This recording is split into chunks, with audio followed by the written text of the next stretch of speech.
You should have access Awesome. to it. Perfect. Thank you. All good. Nice to meet you guys. Very excited to be talking about this film. I was at the premiere at South by Southwest last year, and I'm happy that Oh, it's coming out now. It was really fun to see in that theater. How are you guys feeling about the world seeing this film? good. I mean, we had an amazing time at South by, and the reception turned out to be very similar to all the other festivals we played at. So we're just so excited for audiences to see it. And this is an interesting time to be releasing a gay Indian movie, but it's for everybody in the country, we hope, to enjoy.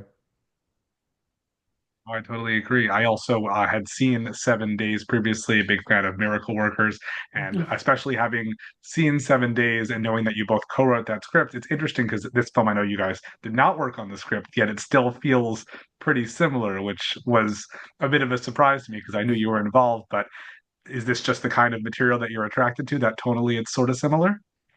Well, I think we did rewrite the script a little bit, both of us, and then we also obviously Kern improvises so much that he and one of the things about really good actors is they bring a sense of tone with their performance. So the tone of 7 Days and the tone of this being similar is a lot to do with Kern.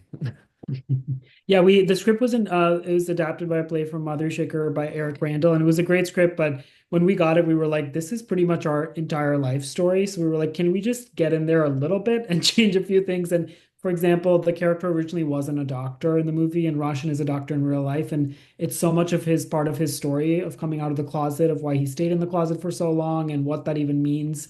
And so little things like that, we tried to personalize at every stage, and I think the movie's better for it. But it really does feel like even when we read the script the first time that someone had gone into our heads and written something straight out of our heads. Which one of you is more like Naveen in real life? I think it's me. Yeah. Yeah, it's definitely me. Yeah, for better or worse. Right now, it's definitely him. In the beginning, I was Yeah, more like Naveen, interestingly, in that I was very emotionally closed off, and yeah. not effusive or comfortable being effusive. But now I'm very much just walking around like Jonathan Groff, just upset Hmm. with Kern. And then Kern is still sort of like more like Naveen, I would say, but not maybe as repressed. Yeah.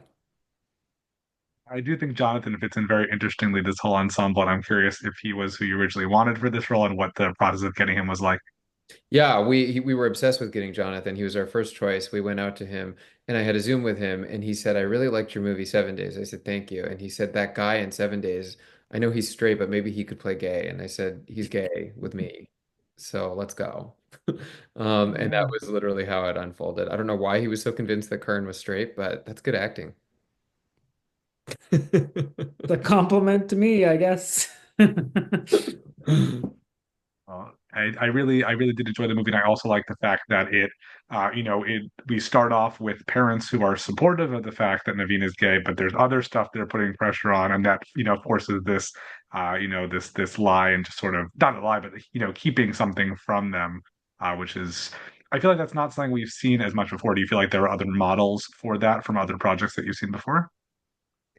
No, I feel like the movie is it's an interesting thing because it feels familiar in a sense, but then it also feels like something brand new. So it's almost hard to locate with it what comes from where. The biggest influence on it actually is a movie you probably haven't seen, which is DDLJ, The Valle Duhaniya Le Jayenge, which is the most famous Bollywood movie of all time. And DDLJ has a very similar structure to A Nice Indian Boy and a similar plot drive as well, with in terms of her falling in love with someone and then not telling her family, and then when she does, they ban her from ever marrying him. And he says she says, "Why don't we just get married anyways?" And he says, "I won't get married without your family." And that's the second half of the movie.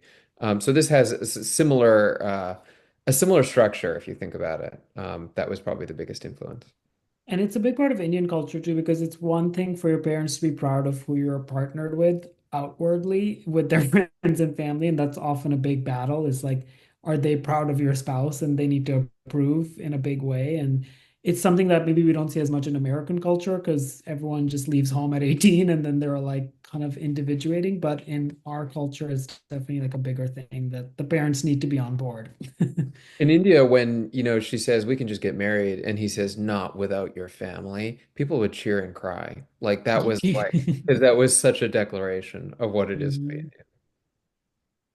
Well, I really enjoyed the film again, and I think it is very universal. But I'm sure there are a lot of elements of Indian culture in there that people who are more in the know will get to appreciate plenty of other things. Yes, absolutely. I think the thing that to enjoy is the Indian culture. And I think people are interested in Indian weddings. And what they're interested in underneath the subtext of what they're interested in Indian weddings is a culture that is just so insanely exuberant and unashamed of how extra it is. The weddings are lavish, the speeches are dramatic, people are crying, they're laughing.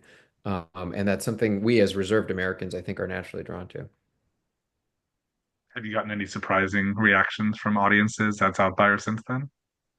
Um, surprising. No, I mean we've gotten all kinds of odd reactions after someone asked me to review their personal statement because I'm also in medicine. A lot of people have come out to us, and the Q&A after the movie, a lot of people have actually, because of the movie, decided to make another attempt or a first attempt at talking to their family about their Mhm. lives to a greater extent.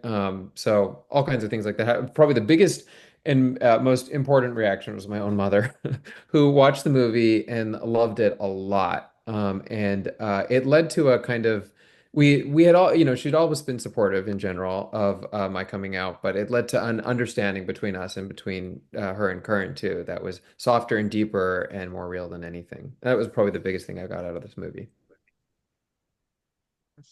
Well, what's next for both of you? Oh, me. What's next? I have another movie I did last year called Fade to Black, very different, where I play a screenwriter who turns into a serial killer that we shot last fall in LA, and then which is in post right now. And then I did this show for Netflix, handful of episodes called The Burrows, which is produced by the Duffer Brothers and is in that action adventure sort of genre, but all the main series regulars are 60 plus. So it's like a different spin on that whole thing, but that was a fun show to do. I think that'll come out maybe next year. Then I'm doing an action movie that I wrote about a doctor in an action movie with Thunder Road, which produced the John Wick movies. Hopefully, hoping to make it this year. We'll see. So nothing like a nice Indian boy, but those three projects sound No, incredibly intriguing, and I wish you plenty of luck with this one and with those. Thank thank you. you. Thanks, guys. Take care. Nice to meet you. Great talking to you.